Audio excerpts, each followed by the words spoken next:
For today's vlog, mag-unboxing tayo at mag-testing ng binili kong OPENLiNE na Globe at Home prepaid Wi-Fi.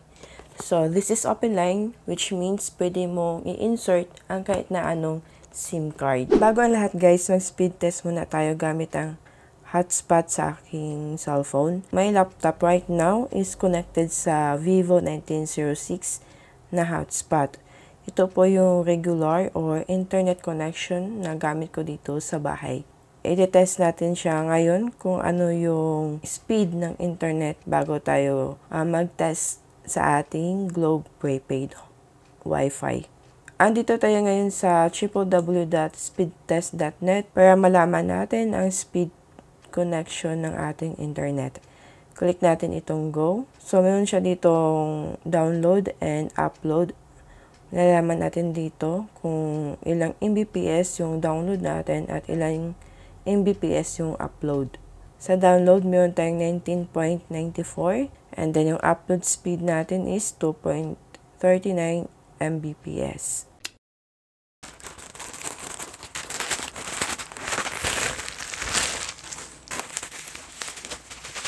Charan!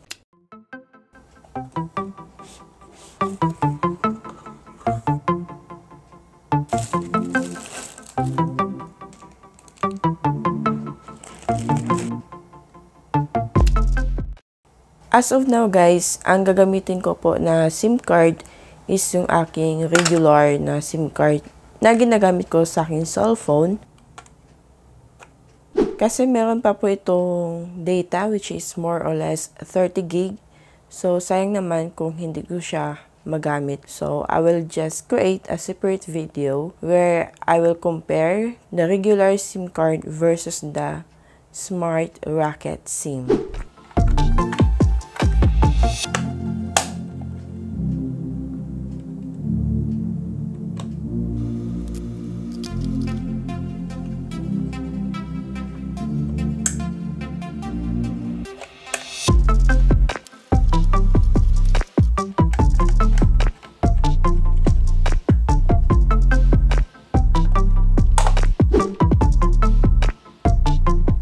So, ngayon guys, ikakabit naman natin yung kabilang dulo ng RG45 sa ating laptop.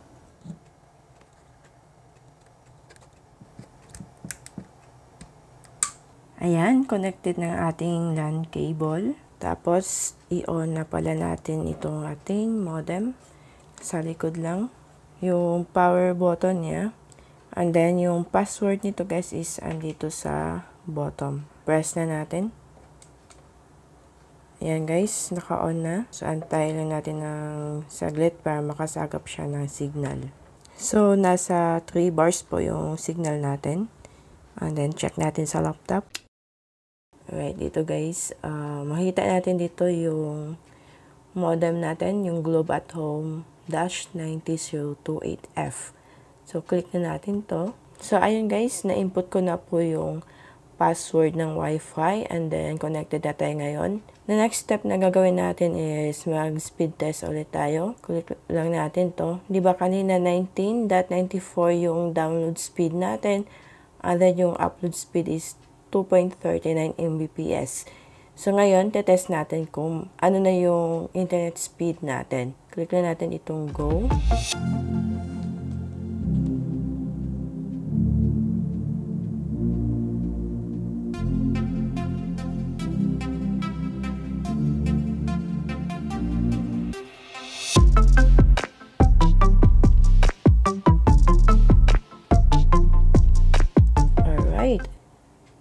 So far, mabilis na po siya guys compared kanina. Yung download speed natin is nasa 26.02 Mbps and then yung upload around 2.53. So, in that case guys, importante yung download. For me, mabilis na po ito, yung internet connection niya. Shout out nga pala kay Teke Cebuano, my brother.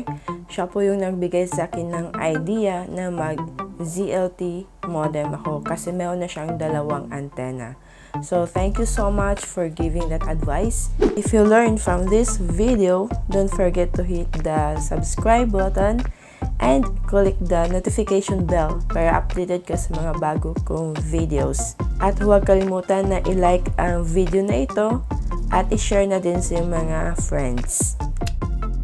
Actually, marami na din akong na-try na mga prepaid wifi gaya ng Globe. Pero ang SIM kasi that time is Globe SIM din, kaya mahina yung internet connection ko. 1 bar lang po yun siya. And then, nag-try na din ako ng smart packet wifi, yung LTE nila. As usual guys, ganun pa din po yung internet connection ko, mabagal pa din. So far, dito sa bagong bili ko na OPENLiNE prepaid wifi, nagustuhan ko yung result niya. So far, so good. Mas mabilis na yung internet connection ko ngayon compare kung naka-hotspot lang ako. Smart SIM po yung gamit ko dito sa bahay kasi yun po ang malakas na signal or may signal dito sa loob ng bahay namin kasi kapag Globe at yung Gomo SIM, as in zero signal po talaga. Hirap siya na magsagap ng signal inside our house. Ang advantage kasi guys kapag OPENLiNE yung modem is that pwede mo siyang palitan ng any SIM. So kung bibili ka man nito sa Shopee ko po ito nabili, siguraduhin na yung SIM card na pinili mo is meron siyang signal mismo sa area mo kung saan mo gagamitin ang modem. Kung gusto mo naman malaman kung meron bang pagkakaiba kung ang regular SIM yung gagamitin mo sa modem or itong rocket SIM, so sa video na ito, malalaman mo kung mas mabilis ba ang internet connection kapag rocket SIM ang gamit or walang pagkakaiba sa regular na SIM. And I will see you on that video. Bye for now!